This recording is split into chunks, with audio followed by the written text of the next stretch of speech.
Sindh rural support organisation सरसो पारां सखर जे USAID government नुमाइश स्कूल में ॿारनि जे आलमी ॾींहं जी मुनासिबत सां रंगारंग प्रोग्राम मुनक़िद कयो वियो।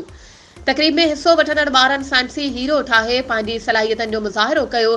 ख़ासि महिमान तौरु ख़िताब कंदे ज़िले एजुकेशन ऑफिसर सैयद सफदर अली शाह चयो त ॿार असांजो क़ौमी असासो ऐं पाकिस्तान जो मुस्तक़बिल आहिनि।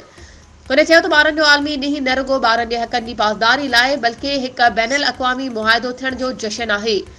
हुन चयो त सिंध हुकूमत स्कूलनि में मयारी तालीम खे यकीनी बनाइण ते ध्यानु ॾेई रही आहे। सरसो जे सीनियर मैनेजर नेमतुल्ला शेख सिंध हुकूमत जी वाखाण कंदे चयो त सिंध हुकूमत जा इदारा सरसो सां भरपूर सहकार कंदा रहनि था।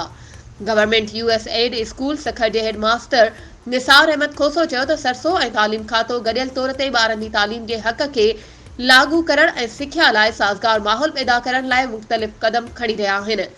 बाद में 8हीं खां 12हीं दर्जे ताईं जे शागिर्दनि 20 खां वधीक साइंस जा मॉडल ॾेखारिया। बाद में सिंध रूरल सपोर्ट ऑर्गेनाइजेशन पारां हेडमास्टर खोसो खे संदसि बहितरीन ख़िदमतुनि ते मञता ॾियण ते तारीफ़ी एवॉर्ड पिणु पेश कयो वियो। वधीक ख़बरुनि ऐं अपडेट्स जे लाइ असांजे चैनल खे सब्सक्राइब कयो ऐं हा बेल आइकन खे प्रेस करणु न विसारिजो त जीअं असांजी हर नई अचण वारी वीडियो तव्हां ताईं पहुची